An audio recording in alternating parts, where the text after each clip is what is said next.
What's going on YouTube? It's your boy NK Rudy coming back to another video here, man. I want to talk to you guys about shooting in NBA 2K23. As we all know, shooting is much more difficult this year, and you have to literally be more perfect with your jump shot to make it. Occasionally, you'll get to see some whites go in, but 9 times out of 10, to be honest, not even 9 times, it's really like 9.9 times out of 10, you need a greenish shot for it to go in. We got this tweet right here from NBA 2K Lab, and they have a chart or a graph comparing NBA 2K22 and NBA 2K23's green window / make percentage with 85 3 ball, no badges or boost. So if you look at the graph, you can see the orange line is NBA 2K22's green window / make percentage, and the blue line is 2K23's green window / make percentage. So the bottom of the graph, it shows the actual timing of when you might release a ball. So starting at 420 milliseconds and it ends at 534 milliseconds. And in 2K22, you had a slightly above 30% chance to make the ball if you didn't green it, like you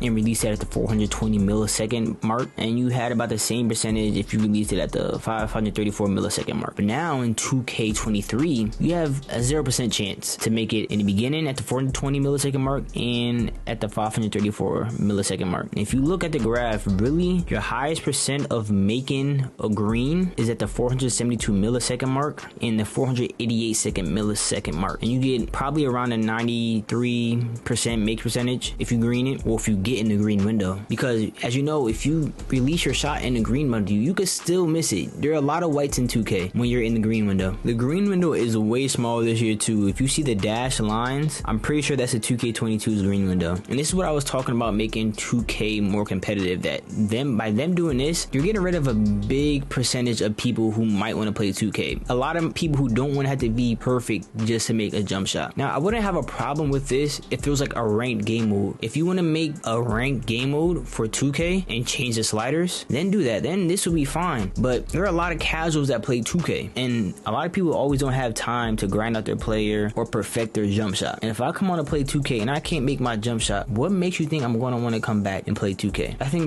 really by 2K doing this, it was one of the worst moves they could do for the casual fan base. And this is just me talking about my career, or Park, or whatever your my career character. And so I also have this tweet from DBG YouTube, or from his Twitter. He says, unpopular opinion, green or miss was one of the worst changes ever made to my team, and I hope this is the last year we see it. 2K22 was ridiculous with whites going in, but going from one extreme to the other wasn't the right move, which I can agree with. But to be honest, I don't really feel that 2K22 shooting was that bad. Like maybe it was a little bit easier, but like thinking from previous 2Ks, like I feel it falls in lines with a lot of the other ones. But imagine playing my team, you had to learn all these players' jump shots just to green it, because remember, it's green or miss, and even if you hit that green window, you still got a chance at missing it. In my team, you go through so many different players because you're always constantly upgrading your team, and there are new players coming in and out of your roster all the time. So imagine having to keep learning somebody's jump shot over and over and over again. And with this green or miss, this had to completely kill the play now, the online play now. It had to kill that completely, because you had to learn a lot of players' jump shots. And to be honest, it just makes somebody just stick with one team. I know they have different tiers in 2K depending on how good and bad the team is, but I remember I used to play now online. I used to switch teams up often. I used to use different teams. But to be honest, if shooting is this hard, I'm just going to stick with one team in one tier. I'm not going to try out other teams because I just need to learn these jump shots. 2K never really changed anything that I remember about shooting in 2K23.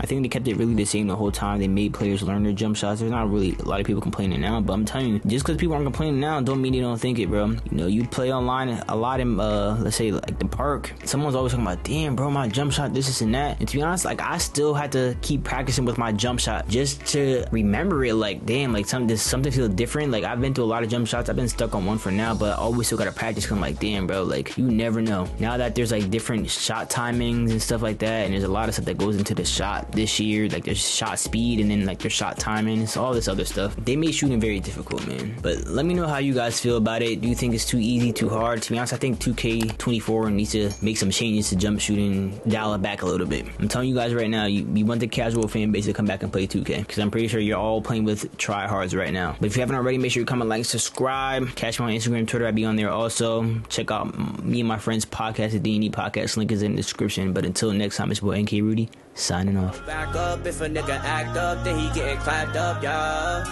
Tell your bitch to back up, she just wanna chill, she just wanna split my pack up, yeah.